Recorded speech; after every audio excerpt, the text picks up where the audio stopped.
Let us pay homage to the Buddha.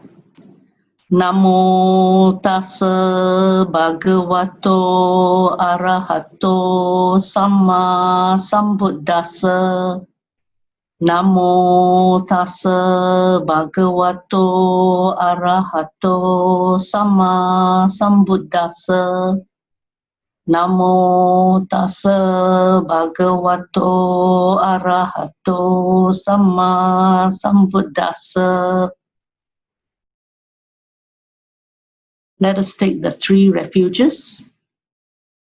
Buddhang saranang gacchami, Dhammang saranang gacchami, Sanghang saranang gacchami, Dutiyampi Buddhang saranang gacchami, Dutiyampi Dhammang saranang gacchami, Dutiyampi Sanghang saranang gacchami, Tatiyampi Buddhang saranang gacchami, Tatiyampi Dhammang saranang gacchami, Tatiyampi Sanghang saranang gacchami.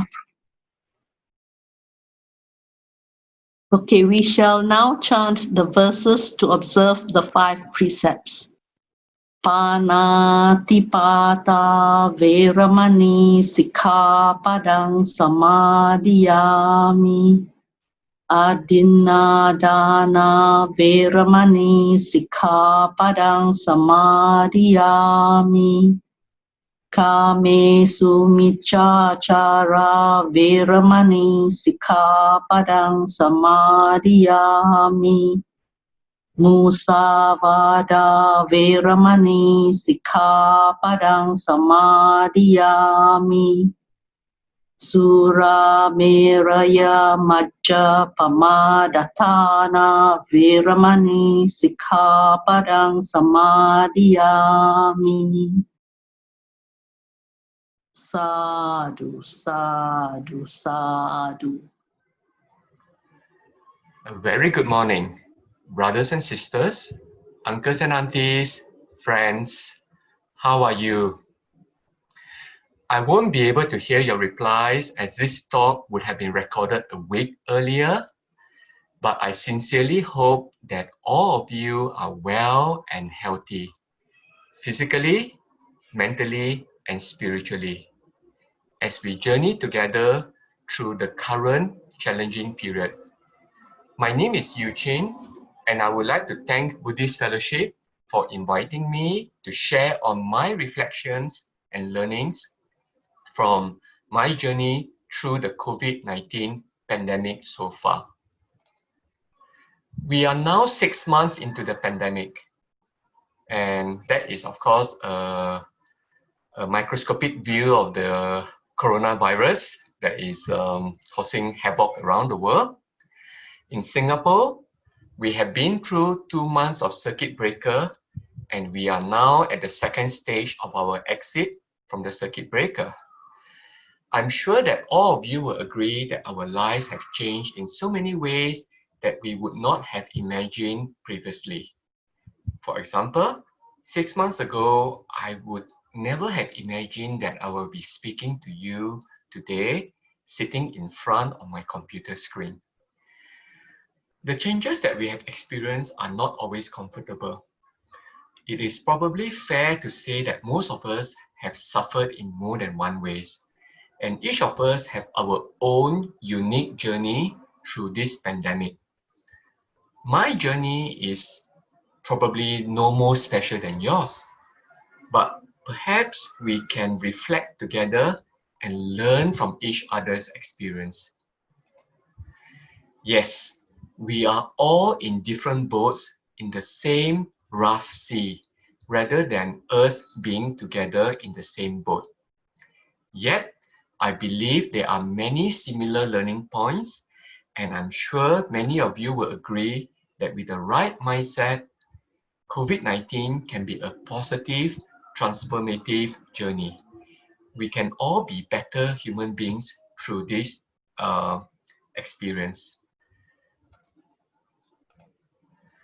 So let me first of all share a bit of my frontline experience as a doctor.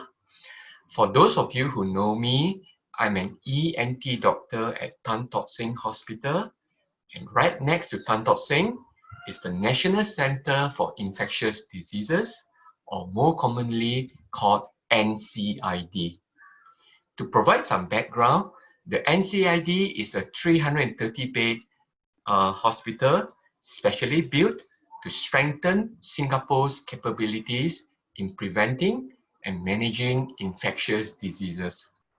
Infectious diseases are diseases that can be spread from human to human, or sometimes spread from animals or insects to us, right? So common examples would be dengue. We shouldn't forget that because we are going through a second epidemic, right? A dengue epidemic, even though we are all focused on the COVID pandemic. There's also tuberculosis, HIV, and of course, the current COVID-19. So diseases like diabetes, cancer, heart disease, and strokes are very common, but fortunately, they are not infectious. So we cannot pass on heart disease to another person. So some of you may be wondering why an ENT doctor like myself would end up as a frontline doctor for COVID-19. Now, as I mentioned earlier, the main role for NCID is to serve as the national isolation center during the time of any pandemics. And we are actually very fortunate in Singapore that NCID's official opening was very recently, on the 7th of September 2019. We are lucky that it was just in time for the COVID-19 pandemic. And during the pandemic time, the workforce at NCID will need to be greatly augmented, and most of the staff will actually come from Tan Tock Seng Hospital, from doctors, nurses, allied health practitioners, and also the non-clinical staff. Okay. So the NCID operates the largest screening center in Singapore, and we screen a lot of people in the community who are suspected to have COVID-19. And this has been going on ever since Chinese New Year this year. So the screening center can also be seen as an extension of the Tan Tock Seng Hospital emergency department. All patients who turn up at the emergency department will have their risk for COVID-19 assessed, and those identified to be at high risk will be sent over to the screening center to have their medical problems looked into. The reason this is done is to protect other patients at the Tan Tock Seng Hospital emergency department, and of course other patients there as well. In fact, the clinical team at the NCID screening center is actually led by senior doctors from the Tan Tock Seng emergency department. So I have been on duty at the screening center 3 times since after Chinese New Year this year. Each round, we will have a large team of doctors and nurses working a shift system over a 7-day period. Now, the 3 times that I was on duty at the screening center was at different phases of the pandemic. And the patients I saw each time were very different. The first time was immediately after Chinese New Year. And many of the patients were working in industries that had contact with tourists. They include sales assistants, hotel staff, and tour guides. We also saw many Singapore residents who had just returned from overseas, especially from China, after the Chinese New Year celebrations. So this was during the very early phase of the pandemic in Singapore, and there was actually a lot of confusion and anxiety during that time. So essentially, everyone who had just flown in from China would have been sent to us to be screened. My second time on duty was during the period when we had many Singaporeans who were working and studying overseas returning home. It was a much younger crowd this time. Many of them were symptomatic, interestingly enough, even before they boarded the plane. And most of them have not been tested because they could not get the test where they were living. It was interesting to note that in countries like the UK and the US, you will not get a test unless you were sick enough to be admitted into a hospital. So actually you have to be breathless before you get the test. So, and then the third time was more recently, where most of our patients were our migrant workers living in the dormitories. The main challenges this time, the main thing was actually the language barrier. So even though the patients were quite different over the 3 times I have been on duty, some things are common. Every patient we screen had the same fears and anxieties and concerns. Most were prepared to be diagnosed with COVID-19, but the uncertainty for them were how unwell they were going to be. So what have I learned? So beyond just asking the patients about their symptoms and risk factors for COVID-19, I actually had to spend quite a lot of time managing their fears and anxiety. You may think that there is a lot of information out there in the media and on the internet, but the trouble is that the more information there is, the more confusing it can be for many people. And of course, they have trouble keeping up. The facts are changing very fast. And, I think even as a doctor, I struggle to be completely up to date with the latest facts that MOH was giving out. For example, the advice on mask wearing, that has changed so many times, right? Since the beginning of the pandemic and until now. And of course, we have to understand that the advice given by the government evolved because our understanding of the virus has changed over time, how the virus actually spread. So the decisions on best practices have to be taken into account the local circumstances, social, cultural, and economic factors that are relevant at that particular moment. Anyway, for us at the front line, we have to try even harder to be good doctors. The personal protective equipment, or PPEs, as they are called, that we had to wear to keep us safe, now they really work, right? And we felt secure when we were on duty wearing the PPEs. Unfortunately, the PPEs also became a massive barrier to good human-to-human communication. You can see from the picture that we had to wear goggles, gowns, the masks, and these are not the usual masks, these are the N95 masks. So essentially for the patients, they can't really see our faces, and that makes it very hard for us to read, for them to read our facial expression. And also it's hard for us to convey our human emotions. How do we try and convey care and concern? How do we convey kindness and empathy? When we smile, you cannot see our smile, but hopefully the rest of the facial expression, you could still see some of that. So actually, being on duty was also an important reminder for me as a doctor on the importance of human relationship, the human emotions when I deal with my patients. Another important lesson for me was to be reminded on the importance of good teamwork. Our team consisted of doctors and nurses from many different departments, and we have not previously worked together before. So in a time like this, when we didn't know each other, we don't really understand our comfort zone. Actually, it was a time for us to be very patient, to be humble, and to be forgiving. Because, for most of us, right, except for the emergency department doctors, we were really stepping outside our comfort zones.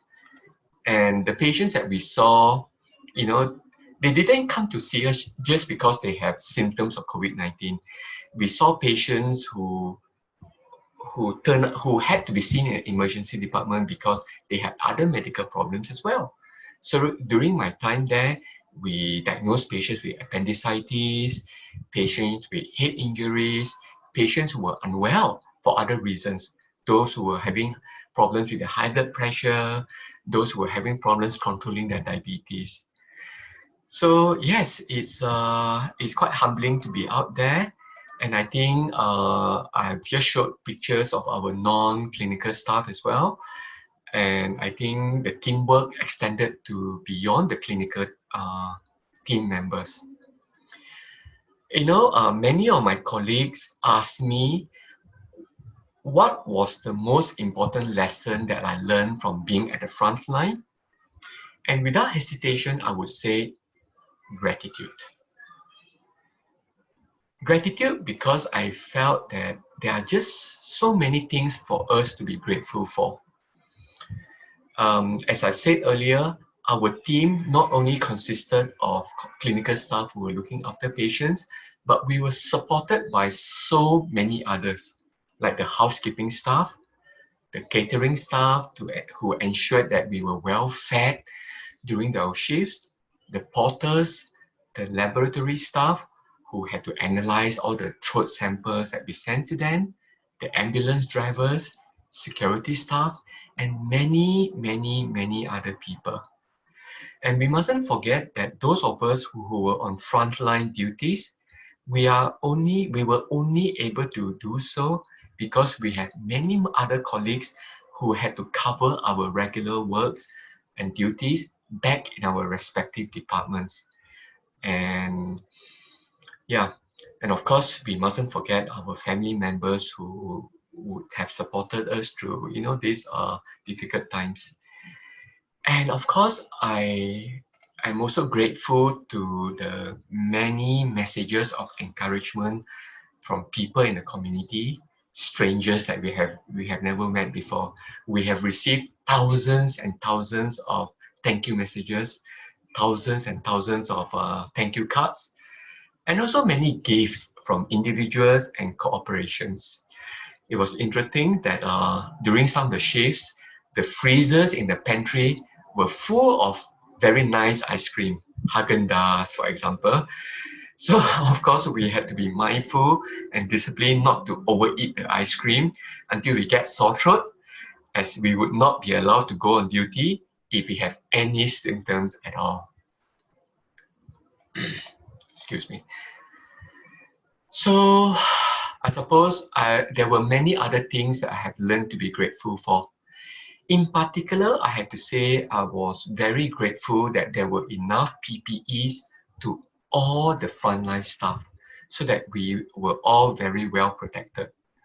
And this was not something to take for granted because we hear so many horror stories of how many healthcare workers in so many countries, even in developed countries like the United Kingdom and United States, Italy, France, among others, where there just weren't enough PPEs to go around to healthcare workers. Consequently, in many countries, the developed countries especially, so many healthcare workers have fallen victim to the coronavirus, and many have actually died while serving in the front line. I think this is very sad, something that actually touched my heart because as frontline workers, we were of course worried about picking up the virus, and of course even more worried that if we pick it up, we may not survive it. So I think speaking on behalf of all the other frontline workers, I think we cannot be thankful enough that we have enough of the PPEs available to us in Singapore. And of course, I'm also grateful to my family and friends, especially my parents, who were extremely worried about the risks that I'll be exposed to at the front line. It's hard to convince them that actually the risk is not that high because of the infrastructure we have in place. But I suppose as parents, they can't help but being worried. And at the end of the day, I saw it as the greatest blessing to actually have the opportunity to serve others, to serve our own community. So I didn't see it as something negative, but something that was very positive. And last but not least, I was also grateful for my own good health that I had, because otherwise I would not have been allowed to be serving in the front line if I have ongoing health problems myself. So I suppose it's also a reminder for us that we have to be perhaps healthy ourselves before we could be in a position to serve other people. So a reminder for us to always pay attention to our own health and not to take our health for granted. So now, let me just move the slide. Yes, sorry, these are just slides from other countries showing how, the healthcare workers have to improvise, using plastic bags, rubbish bags and all that to protect themselves, and fortunately we didn't have to do that in Singapore. Right. Now the next thing I wanted to share about is being a Dhamma practitioner. There were many important Dhamma lessons as well. I think as a Dhamma practitioner, one of the qualities and skills that we all try to develop is to develop a mindful mind, a mind that it can be focused on the present. And actually being on duty at the front line, one of the times that we had to be very mindful is when we had to remove the PPEs, because that is actually the time when we are most at risk of the virus. So actually there are a series of steps that we have to follow very strictly, and we have to be very mindful during that 5 minutes when we remove all the PPEs.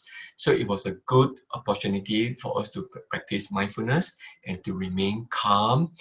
Even at the end of the shift, which could be up to 10 hours long, when we are feeling really tired and and all we wanted to do was to go home and rest.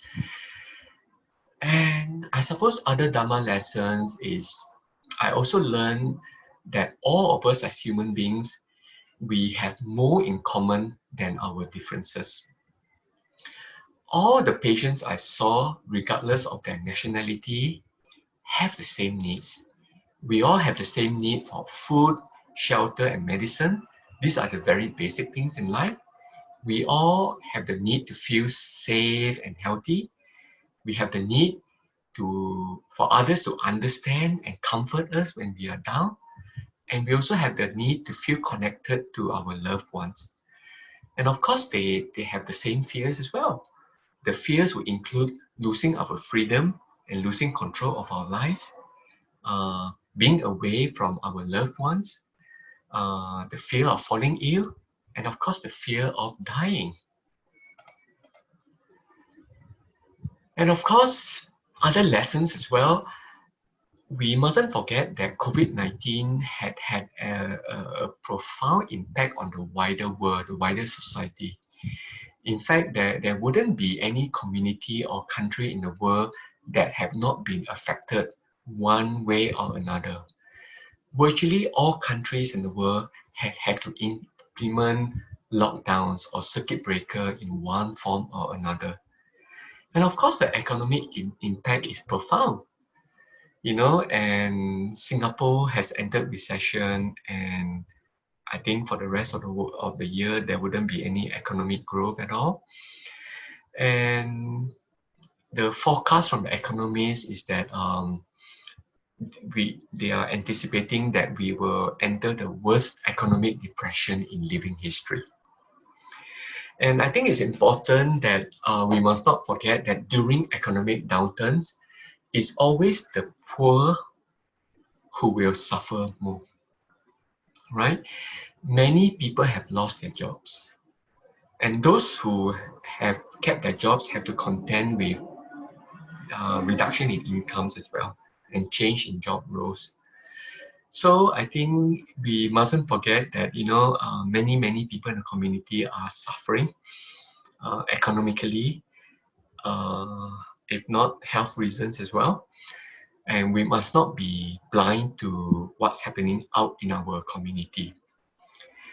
We must not also forget about what's happening around the world. For example, natural disasters will continue to happen. Like recently, we had typhoons in the Philippines, Bangladesh, and India. We must not forget that COVID-19 has only made it even harder to provide the humanitarian response that is needed to help those who are victims of natural disasters. So I suppose at this point, if I were to ask all of you, are you already suffering from COVID fatigue? I think you can be honest and probably say that yes, because all we hear in the news is every day is just COVID news, right? Whether it's from Singapore, from other countries, and I wouldn't blame anyone if you perhaps have developed some resentment towards COVID, right? Because it's taken over our whole life, right? So I suppose the question that we have to ask ourselves is, are we going to resign ourselves to a state of helplessness, right? Everything is COVID. Even Dhamma talk today is on COVID. Gosh. Okay. So I think there's a real danger that as the pandemic drags on, we can start to be quite desensitized to the suffering and death around the world. And I think it's only human nature that we tend to take notice of suffering only when the news affect people closer to us, especially when it's things happening within Singapore, and perhaps those countries where we have more connections to. Perhaps some of us have families in other countries. Some of us, we have connections with other countries because that's where those countries we travel to for our holidays or for work. And for me as well, I have to say that because of my connection with the United Kingdom, where I have spent many years of my life studying and working, I do take more of an interest in news coming from the United Kingdom.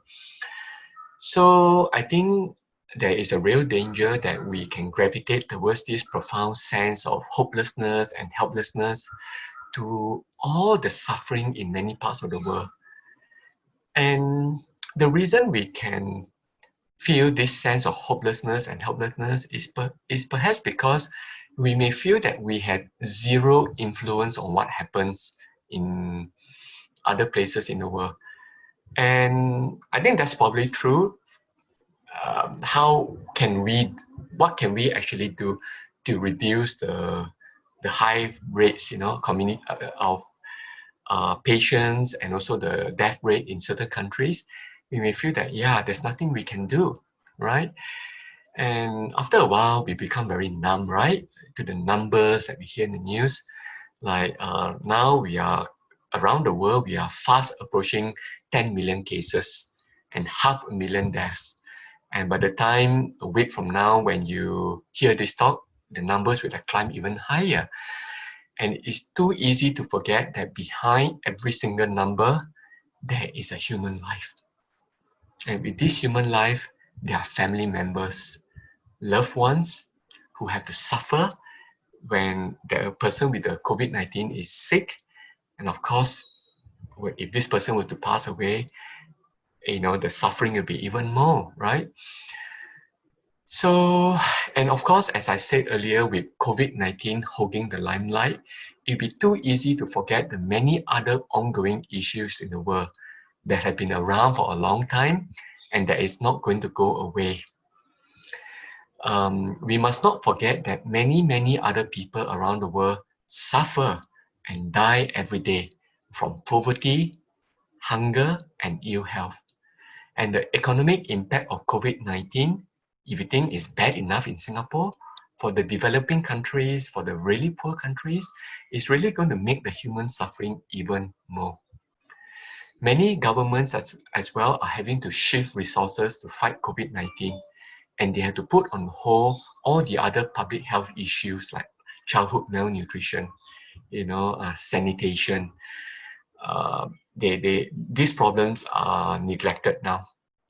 And of course, we must not forget that in many parts of the world, with the shutdown and the lockdown, people are finding it a lot harder to access healthcare, even if it's for non-COVID related problems. So,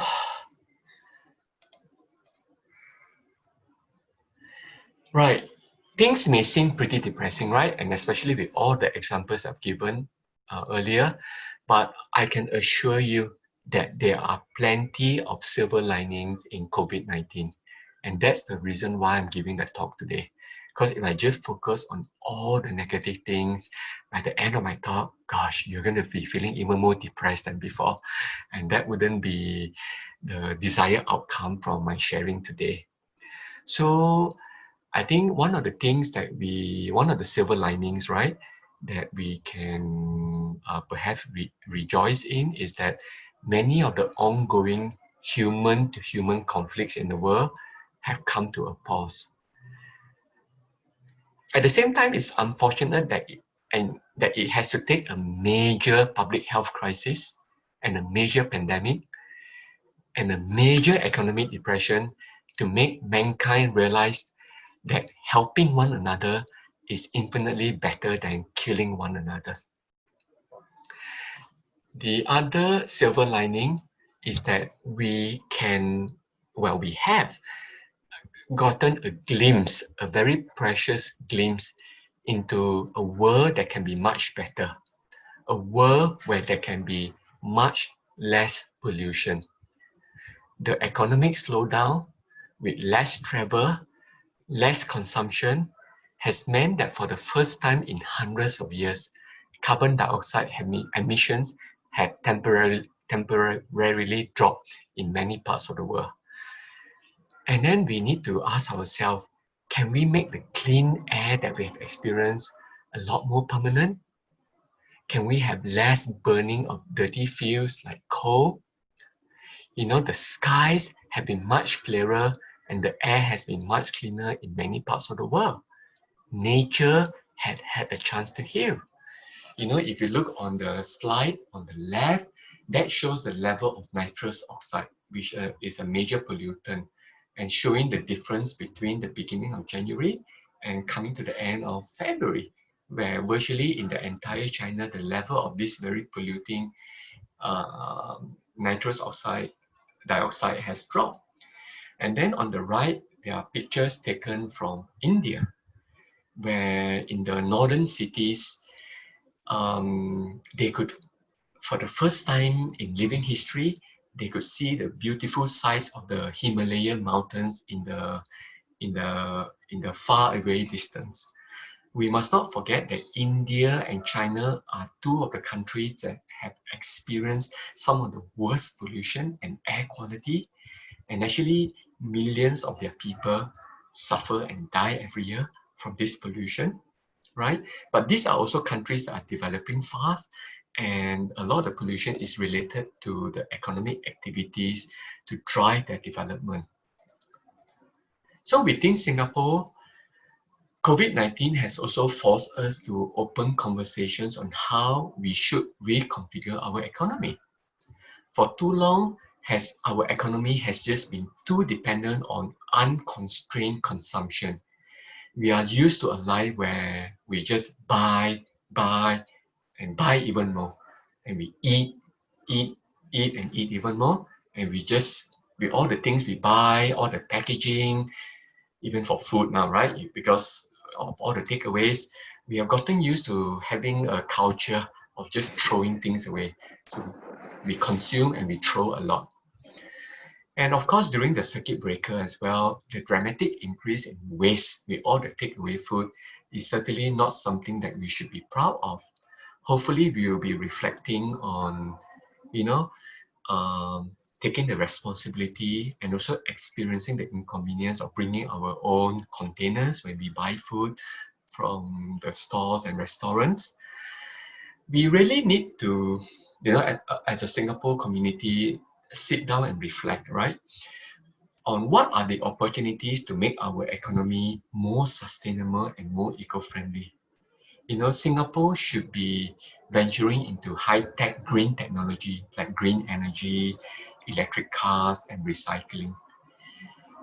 And if you look on the picture on the screen, that was taken during the circuit breaker in downtown Singapore, how little traffic there was, and of course, how clean the air was as well. Other opportunities for us is, of course, Mother Nature. And these pictures are taken from some of the places you may recognize. Like most of the pictures are taken from Venice, which some of you may have been to. And it just reminds us that when there is a reduction in human activity, how clean the air and water can be, and the wildlife, how the wildlife can return to the canals of Venice. And in Singapore as well, the otters have been coming out and visiting many places in our country. We have to also reflect on how, you know, the bigger danger to us, right, to our existence, which is climate change, you know, is there, you know, and yet we don't see it as something urgent, right? We don't see it as urgent to save our forests, you know, and which is a shame because there's a lot of scientists have been making statements as well that you know, saving our forests can help prevent the next pandemic, because COVID-19 is not going to be the last pandemic. It's one of many pandemics that epidemics that we have experienced, and as long as human beings are in close contact with wildlife, consuming wildlife in particular, there will be another pandemic. There will be another COVID-19. There will be a COVID-20, COVID-21, well, maybe not so soon, but there will be more future COVIDs in the future. Okay. Of course, this just shows a picture of what the Singapore economy is. It's on consumption, you know, going to shopping centers. As I mentioned earlier, we are willing to queue for a long time to buy our favorite food and drinks and bubble tea. And yet, probably very few of us are willing to experience the inconvenience of leading a greener lifestyle. So yeah, just something for all of us to reflect on. Sorry. And the other thing that we should be reflecting on would be whether we can take the COVID-19 as an opportunity to solve the poor living conditions of our migrant workers for once and for all. You know, if you think about it, almost all the infrastructures in Singapore, our highways, MRT, HDB, condos, shopping centers, office towers, hospitals, almost everything have been built through the sweat, blood, and tears of our migrant workers. And many of them have also lost their lives, as this sort of work is dangerous. Isn't it time for us to acknowledge and treasure the contribution of our migrant workers to our nation building? You know, I think the political will to improve the living standards for the migrant workers have not been there for the past, because it would have been an unpopular move. The truth is that in order to improve the living conditions for our migrant workers, the cost of our infrastructure and also many industries would have to rise, because this would have to come at a cost, right? Building the better accommodation for them. So the question for us then is, for those of us, virtually all of us in this room, we are probably better off than the migrant workers in terms of our income, our living conditions, and the good quality of life, right? Being together with our family, for example. And the migrant workers, they're living apart from their family, they get to see them perhaps once a year. So the question then is, do we, the fortunate ones, us, right? Do we have enough compassion for us to accept that we have a collective responsibility in us to ensure that those people who suffer the most deserve the right to have their quality of life improved through our actions. So our actions would have to go beyond paying lip service and saying, yeah, we like the living standards of our migrant workers to improve. But are we willing to actually pay more for all the nice things in life that we've been enjoying, that we have been taking for granted? I think this is a very, very important reflection.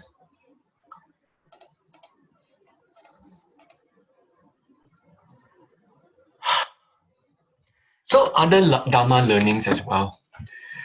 I would say that all the changes and uncertainty that COVID-19 have brought upon us, paradoxically, also makes it a good opportunity for us to learn and practice the Dhamma. In fact, if you think about it, if our life is too easy and too comfortable, if everything goes smoothly, everything goes as planned, everything is very sui, right? Don't you think that in this sort of environment, sometimes it can be difficult to practice and learn the Dhamma?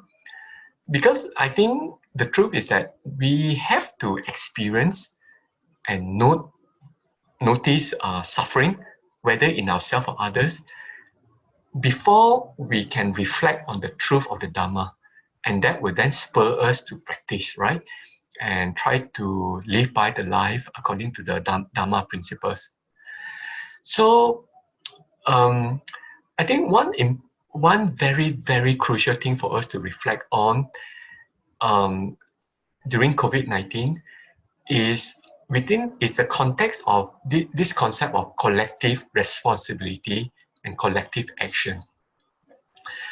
That what happens within the wider society actually is accumulation of the collective individual actions, right? This concept of a collective karma. This is this concept of individual sacrifices for the greater good of the community. Let's reflect about what's happening in Singapore and many other countries where the COVID situation is now under control. We are not yet at the stage where we will have 0 cases in the community, but the number of cases are coming down. The number of patients in the hospital is dropping, and fortunately as well, the death rate has been relatively low in Singapore, and of course we want that to remain. If we were to reflect on the countries that have managed to get their numbers under control, right? Actually, interestingly, they are mainly Asian countries. Countries like Singapore, Hong Kong, Taiwan, South Korea, and also, interestingly, New Zealand and Australia, compared to those countries where COVID-19 is many ways is getting out of control.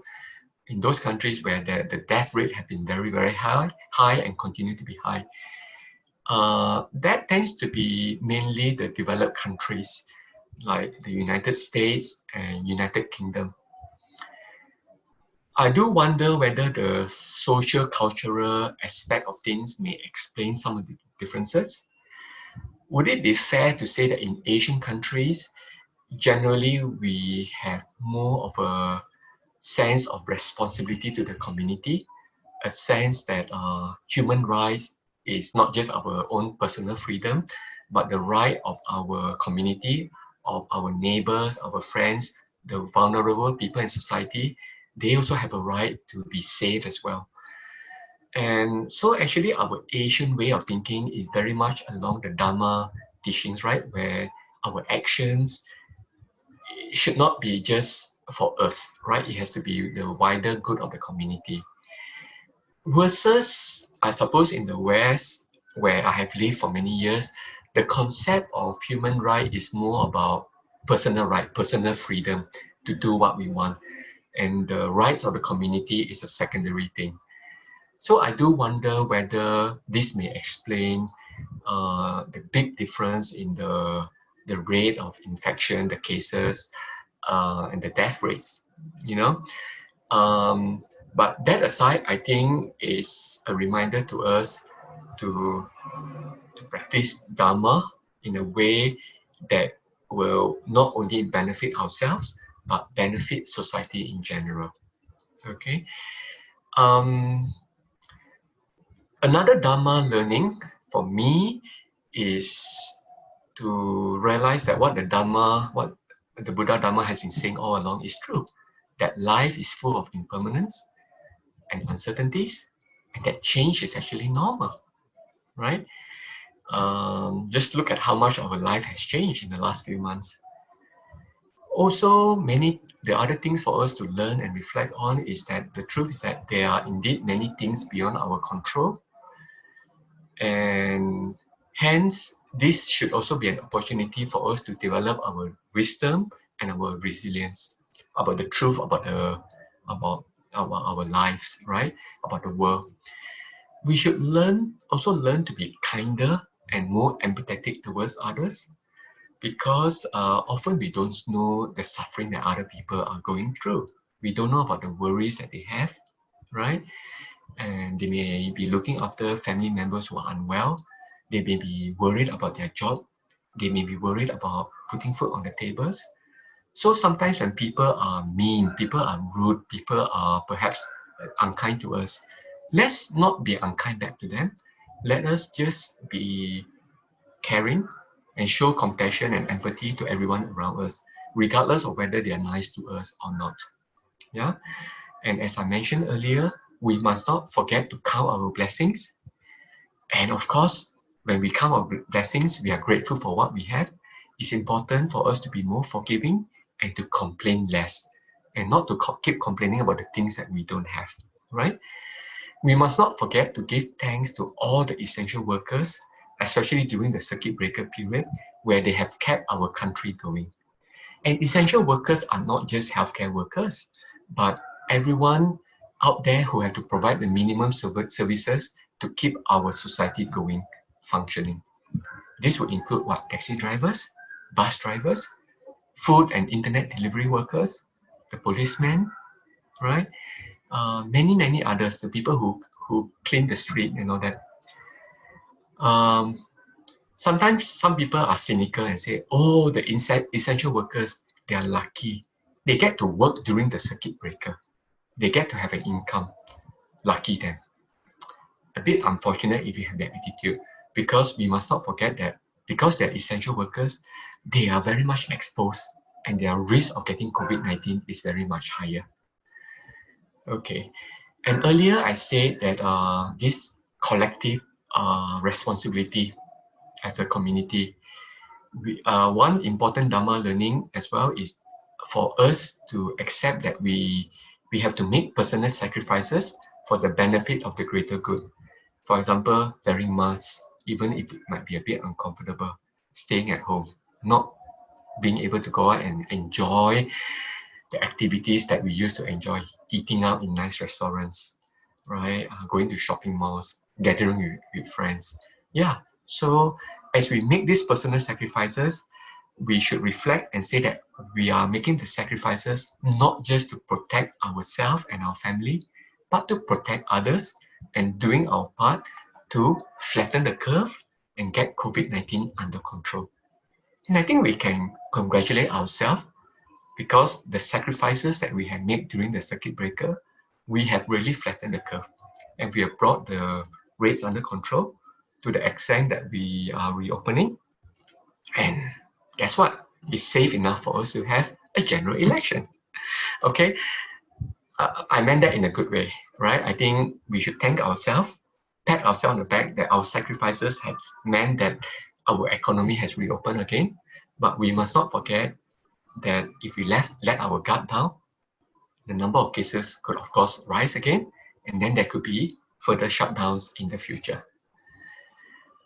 I suppose other reflection is, as I've said earlier, that rather than complain, about all the sacrifices, all the changes in our life, let us try and learn to adapt and learn to be more tolerant, learn to be more resilient. And we have to ask ourselves, can we have less consumption in our life? Can we consume less? Can we have less attachments? During the circuit breaker, we are all buying less, eating less, going out less, and we have all survived without going to the cinema, eating at expensive restaurants, traveling around the world. We are spending our time at home with our family. Isn't that great to reconnect with them again? And then we have to ask ourselves, right? Can we carry on living a simpler life even after the circuit breaker?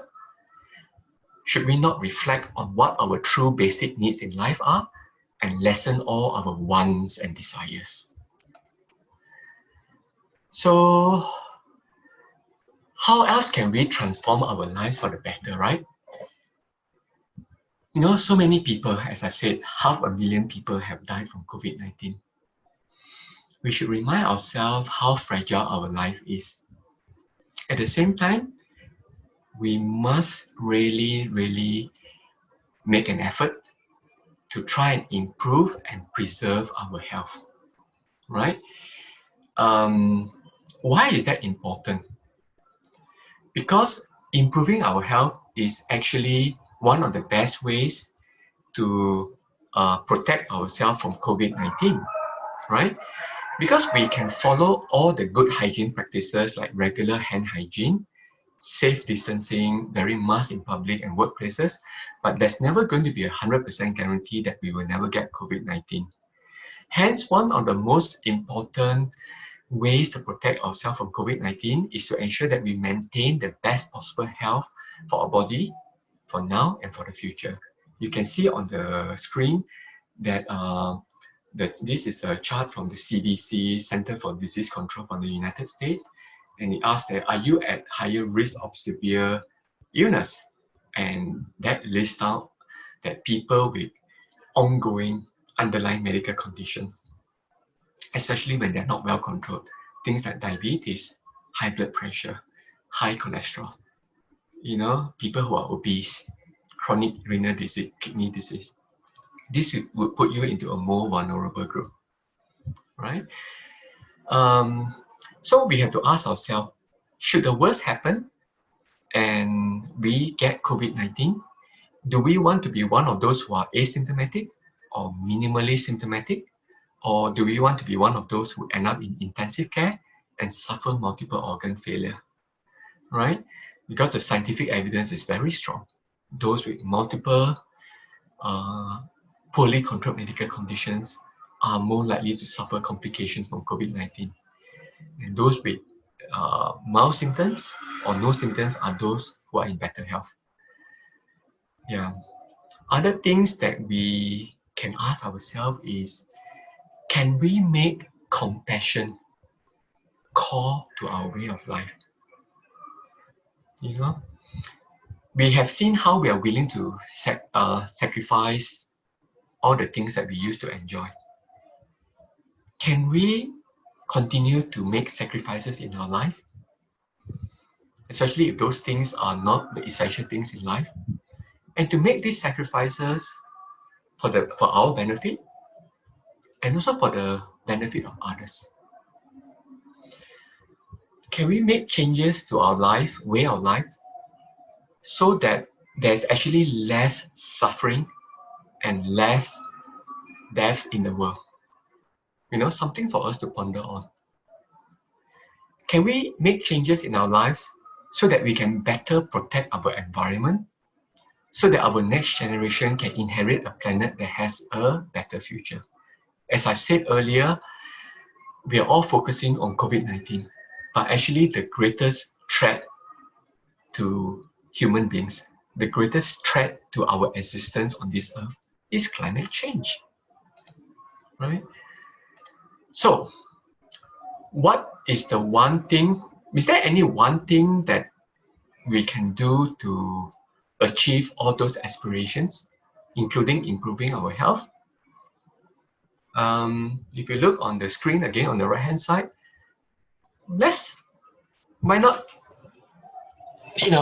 consider returning to the basics. How about eating healthily, exercise more, and sleep and rest more, the basics? Easy to say, but perhaps harder to do. But it's definitely not impossible. At this point, I'd like to plant a thought provoking thing for you all to consider. Can we consider moving towards a plant-based diet, meaning having our diet to consist mainly of plants, ingredients from plants rather than animals? It's not necessarily about giving up eating animals completely, at least right from the start, but gradually making a sincere effort towards eating less and less animal products. Why am I bringing this up when I'm talking about COVID-19? Because earlier I already said that the best way to protect ourselves is to enhance our health. And there's plenty of scientific evidence confirming that a plant-based diet is definitely healthier. And if you think about it as well, if we adopt a plant-based diet or largely plant-based, then wouldn't that be a very, very powerful way to practice compassion towards all living beings? That fewer animals would need to be sacrificed, there'll be less suffering and less deaths around the world. It's actually quite powerful if you think about it that way. Another thing that you may not realize is that one of the worst hotspots around the world are in abattoirs and what we call meat plants. These are where animals are slaughtered. And actually, many countries have found that the workers in these meat plants are at very high risk of getting COVID-19, partly because of the poor working environment and they are in close proximity, right? And consequent to that, I think many of the major food industry companies are actually making great effort to come up with plant-based alternatives to much of the food that we are familiar with. Another thing to ponder about a plant-based diet is that it will actually be a very major step to protect our environment. Because you may or may not know that one of the largest contributors to pollution and global warming is actually the meat industry, right? I won't go into the details today, but actually you just got to Google it yourself and you will realize that the carbon footprint of the meat industry is very high, and they contribute between 15 to 20% of the carbon dioxide emission around the world. Another thing to reflect on is to reflect on all the virus epidemic and pandemics that we have experienced recently. Going back to SARS, H1N1, Ebola, Nipah, the MERS-CoV. Now, every single one of these infection, this pandemic has been linked to animal transmission, meaning that this virus have originated in animals and then transmitted to human beings before mutation, and then they transmit from humans to humans. Some of these are from wild animals like COVID-19 and also like Ebola and the MERS-CoV. But some of them are actually from animals that we keep as livestock, animals that we rear for food. For example, SARS, H1N1, and the Nipah pandemic epidemics have been linked to transmission from the poultry industry. So it's interesting to note that even in China, who are one of the major consumers of meat and also wildlife, meat in particular, they have now banned the trade and consumption of all wild animals. And another interesting development is that recently you would have read in the news that they have banned the consumption of pangolin, which used to be a major ingredient in traditional Chinese medicine. So I think even China is making major steps. And I think in Singapore, yeah, let's reflect on it. Can we also do our part? And this pathway of adopting a plant-based diet or a diet that is largely plant-based, I think is very, very powerful and will have a lot of a positive impact on our world. I'll just share one more slide before I conclude. Some of you may be very worried about what's happening in Singapore. And, if you look at the daily rate, it's still a few hundred. And the total number of cases, we have reached over 40,000. And you may think, gosh, are things bad in Singapore? I think I just wanted to end by giving some advice on how to interpret some of the news that you'll be hearing and how to filter through. And I think the data that we should all focus on would be to not to look at the total number of cases, because that very much depends on how well each country they are doing the testing and all that, and not to focus also on the total number of deaths, because again the populations are different, and also the size of the populations are very different, right? So for example, if you look at the chart that I have put up, if you look at on the right, the total number of cases in the world is fast approaching 10 million, and the total number of deaths is fast approaching 500,000. You should look at the column where it says cases per million and deaths per mil. It's the third and fifth column on the table. So worldwide, the cases per million is roughly 1,253. That means is roughly 1 in 10,000 people around the world who will get COVID-19. Is that right? 1 per million is 100,000, 10,000.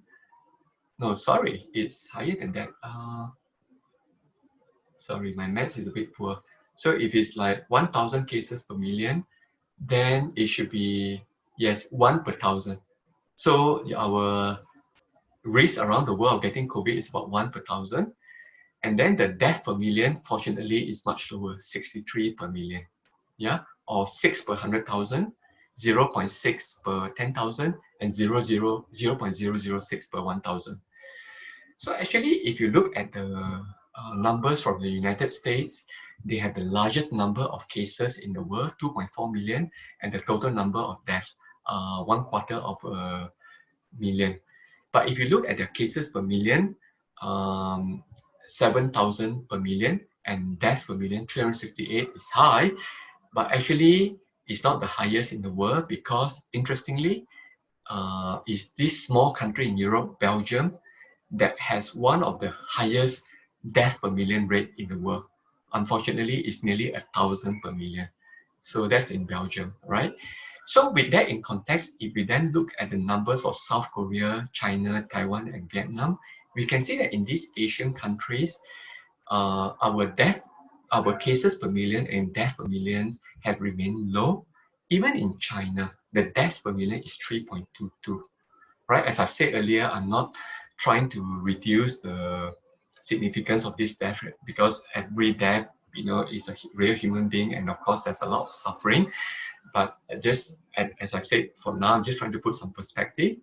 So if you look at the numbers in Singapore, if you look at our number of cases, it's 42,000, and that would seem scary, right? Because it's half the number of cases in China.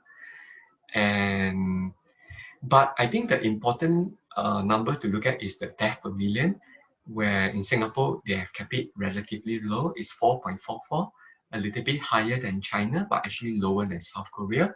And our cases per million, again, if you look at the number 7,000 cases per million, it would seem shockingly high, almost the same as number of cases per million in the United States. But I think it's important to compare the deaths per million. And if you do that, then the US is 368 per million and Singapore is 4.44. So it's nearly 10 times lower. And if you compare with the United Kingdom, 634 per million and Singapore 4.44 is 15 times lower. So hopefully with this data, for those of you who have anxiety and worry about where the COVID situation is heading in Singapore, hopefully that would reassure you that things are improving, things are getting better, things are largely under control in the community. But as I've said, we need to continue to do our part, every single one of us, to practice the good hygiene, hand hygiene, mask wearing, staying at home if we have any symptoms at all, so that we don't have the risk of infecting our colleagues at work. So if we continue to do that, hopefully the situation will continue to be manageable in Singapore. Okay, so to conclude, right, these are some of my take-home messages. COVID-19 has actually presented a priceless opportunity for us to deeply reflect on our lives and to ponder on how we can take sincere steps to transform our lives for the better, right? We should all consider taking all the difficult and inconvenient steps to lead a life that is more compassionate and so that we can care for all living beings. Individually, when we make those changes, we transform ourselves for the better. But more importantly, collectively, we can transform our community, our world for the better. So let us strive together towards a world where there is less suffering for all living beings. So with that, I would like to end my talk. I will end by wishing all of you good health and happiness. May you all be safe and well. Thank you very much for your kind attention. Sadhu. Dedication of merits. Let us invite all sentient beings to participate in our acquired merits. Etta vata cha amhehi sampadang punya sampadang sabbe deva anumodantu sabba sampati siddhya. Etta vata cha amhehi sampadang punya sampadang sabbe bhuta anumodantu sabba sampati siddhya. Etta vata cha amhehi sampadang punya sampadang sabbe satta anumodantu sabba sampati siddhya. Let us dedicate the merits of participating in this wholesome Dhamma activity to our departed relatives and friends. Idang me nyati nang ho tu sukita hontu nyatayo. Idang me nyati nang ho tu sukita hontu nyatayo. Idang me nyati nang ho tu sukita hontu nyatayo. Sadhu, sadhu, sadhu.